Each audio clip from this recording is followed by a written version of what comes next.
tentang wewe gombel ini menculik anak dan diberi makan seperti apa, makanan manusia yang enak gitu, mungkin yang disukai sama anak itu. Tapi sebetulnya perwujudan dari makanan itu kayak kotoran, belatung, cacing. Assalamualaikum warahmatullahi wabarakatuh. Waalaikumsalam. Berjumpa lagi dengan kami, Tobat Nakal Official. Malam ini Tobat Nakal Official akan menceritakan kisah misteri di acara Kupas Misteri.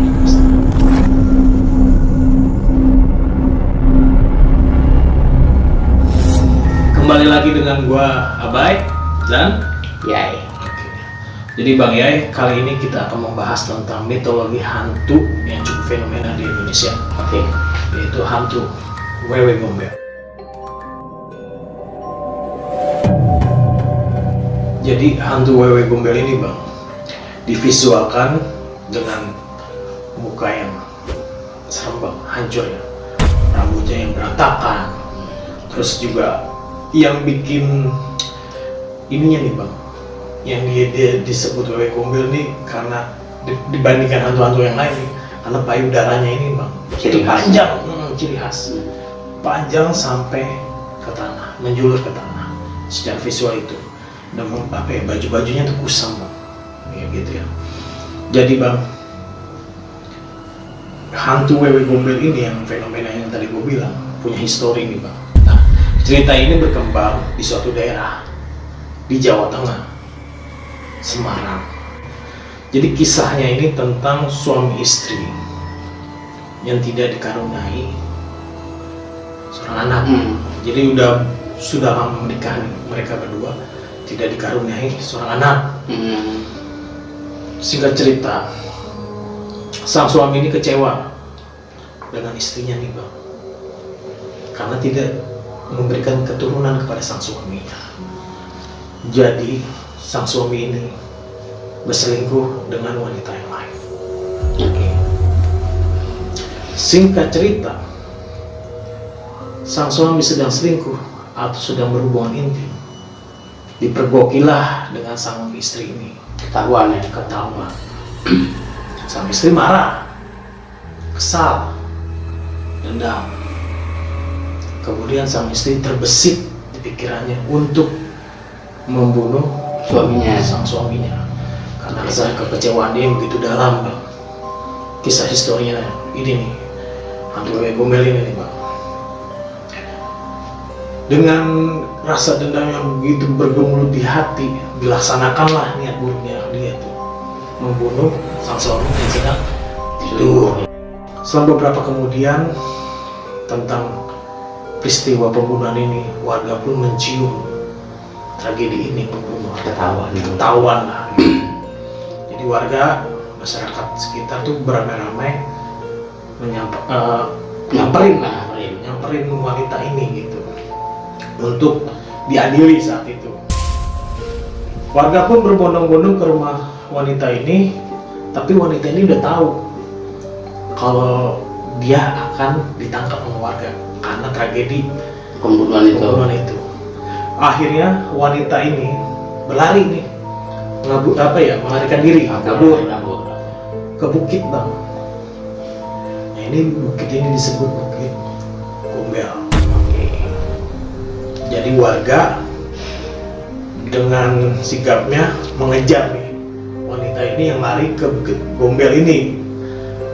Jadi konon ceritanya wanita ini bunuh diri Bang di situ, Di bukit tersebut. benar. Jadi dari situ banyak peristiwa yang aneh, dan korbannya anak-anak kecil. Semakin ramainya anak-anak yang hilang, warga pun panik di situ, bingung sebetulnya apa yang terjadi di kampungnya mereka. Saat itu, kalau kita sebut sih orang pintar atau supernatural, memberikan sebuah visual kisi-kisi bayangan kalau anak kecil ini diculik oleh sosok hantu wanita yang tadi Ani gambarkan visualnya, yang tetenya menjulur ke bawah atau payudaranya dengan perawakan muka yang seram, rambut acak-acakan, baju yang kusam, gitu bang. Warga pun panik di situ, panik sepanik-paniknya. Akhirnya orang pintar ini atau praktisi ini memberikan syarat kalau ingin anaknya kembali harus ada ritual, yaitu ritualnya membawa peralatan dapur diketok-ketokin lah sekencang-kencangnya, digebukan nih peralatan dapur sekencang-kencangnya dengan memanggil nama anak nama tersebut. tersebut, dan itu harus keliling kampung. Itu bang, itu kisah yang beredar seperti itu bang, tentang wewe gombel ini menculik anak dan diberi makan seperti apa. Itu wewe gombel ngasih anak makan itu, anak yang diculik ya, maksud gua itu berupa makanan halayaknya manusia, makanan manusia yang enak gitu, mungkin yang disukai sama anak itu. Tapi sebetulnya perwujudan dari makanan itu kayak kotoran, belatung, cacing, pokoknya makanan-makanan yang menjijikan yang diberikan wewe gombel kepada anak itu. Dari kisah yang beredar yang gua dengar, anak itu pun kembali bang. Anak itu kembali pun posisi anak itu linglung bang, seperti nggak tahu apa yang terjadi sama dia.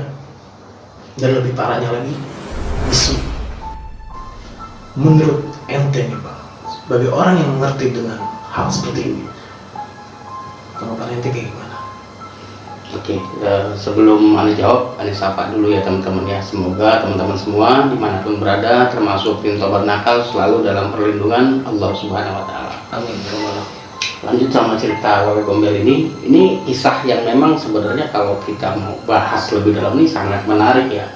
Karena di situ ada satu pembelajaran dan juga ada satu hal yang memang banyak orang percaya wewe gombel itu ada apa segala macam, tapi nggak tahu nih wewe gombel ini seperti apa, terus juga kronologinya anak kecil yang diculik biasanya seperti apa, dan kalau sudah diculik bagaimana solusinya. Nah itu kan menarik nih buat kita kupas gitu. Karena wewe gombel ini kalau kita bicara sejarah ya, sejarah tadi masalah bab ada suami istri yang memang nggak dikasih keturunan nih sama Allah, nih belum dikasih keturunan sehingga dia kecewa dan suaminya ya anggaplah selingkuh dengan cewek lain kan, sampai kepergok singkat cerita dan sampai dibunuh gitu. Nah itu sebenarnya kan kalau bicara itu sejarah yang terjadi di satu daerah atau satu tempat. Benar. Nah kebetulan dalam cerita itu meninggalnya di Bukit Gombel. Ya. Nah dari situ mungkin kalau kita berpikir logika dulu ya, dari situ mungkin masyarakat setempat menganggap bahwa seorang perempuan yang punya kisah seperti tadi meninggal di Bukit Gombel itu jadi wewe gombel ya, jadi artinya balik lagi semuanya itu ada asal mula, ada sebab musabab gitu kan? asal usul. Cuma balik lagi itu adalah cerita rakyat yang mungkin disambungkan kepada kisah wewe gombel yang terjadi. Ada anak hilang, terus ada praktisi yang bilang ibaratnya coba cari di Bukit Gombel apa segala macam, atau mungkin itu penjermaan dari seorang perempuan yang bunuh diri karena tidak punya keturunan, jadi dia senang sama anak kecil apa segala macam. Itu bisa semua disangkut-sangkutin gitu. Nah cuma kalau kita lebih detail lagi, kalau untuk perawakan wewe gombel secara visual yang lebih detail gitu, nah memang wewe gombel kalau kita ambil bahasa wewe itu mungkin cewek gitu ya, atau perempuan lah ya, wanita gitu. Nah gombel itu diambil dari Bukit Gombel. Kalau kita bahas lebih jauh, sebelum adanya cerita di daerah Semarang ya, di daerah Semarang itu nama bukan wewe gombel, namanya kolong wewe gitu. Kenapa dibilang kolong wewe? Zaman dulu di daerah Jawa lah khususnya ya, kalau misalkan mau maghrib gitu kan, jangan mainan, ntar diambil sama kolong wewe gitu. Nah bahasanya begitu. Sebenarnya itu kan bahasa orang tua agar anaknya nggak main, atau ibaratnya udah mau maghrib pulanglah bersih terus ibadah atau segala macam gitu. Cuma kalau lebih dalam lagi sosoknya seperti apa, banyak versi. Banyak versi, ya banyak versi. Artinya ada orang yang berpikir Wawe Gombel itu sosok perempuan yang rambutnya acak-acakan, terus maaf nih payudaranya sampai tanah atau segala macam. Itu hanya visualisasi dari penggambaran. Jadi kalau kita mau bahas lebih detail bentuknya itu, jadi memang sosok itu menyerupai sosok wanita atau perempuan, ya menyerupai sosok perempuan yang memang payudaranya itu panjang. Nah, tapi kalau bicara masalah pakaiannya lusuh apa segala macam, itu banyak versi. Ada yang melihat Wawe Gombel itu dengan dia punya pakaian panjang, tapi maaf bagian payudaranya kelihatan keluar. Ada yang melihat versinya adalah dia nggak pakai baju, tapi maaf nih bulu-bulu ya di badan bulu-bulu selain di payudaranya gitu. Jadi payudaranya aja yang nggak ketutupan sama bulu-bulu gitu. Nah kalau untuk lebih detailnya lagi, mukanya itu dia matanya itu besar, terus dia ada caling. Tapi perlu kita pahamin nih, teman-teman juga perlu pahamin, nggak mungkin dengan sosok seperti itu anak kecil mau ngikutin. Iya, benar nggak? Benar. Nah, berarti kan situ ada pertanyaan, kenapa kok anak kecil ini mau gitu ngikutin gitu kan? Nah, di situ perawakannya adalah, perwujudannya adalah sosok yang disukai sama anak kecil, yang disukai sama anak kecil. Dari situ mulailah diajak. Makanya Anda pribadi ingat banget pesan dari orang tua tuh gini, lu jangan mainan deh. Kalau misalkan lu mainan maghrib ntar ada kolong wewe gitu, atau Wawe Gombel sama aja lah begitu.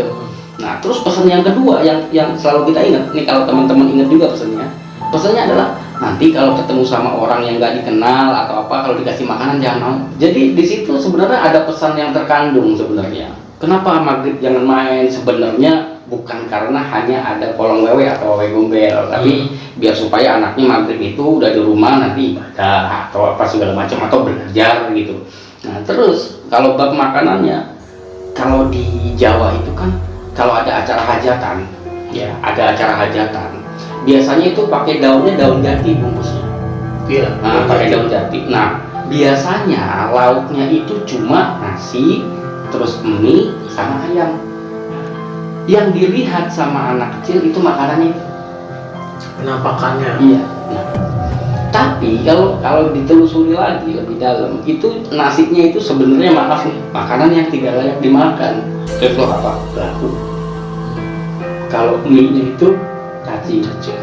Kalau ayamnya biasanya kotoran atau apa. Nah itu sebenarnya adalah simbol bahwa anak ini sudah berhasil diajak sama si wewe ini gitu.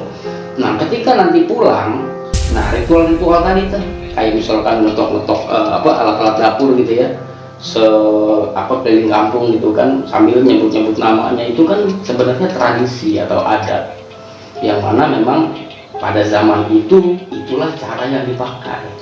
Saya pengen tanya sama ente, ciri-ciri apa nih tentang anak kecil yang diculik sama sosok hantu ini? Oke.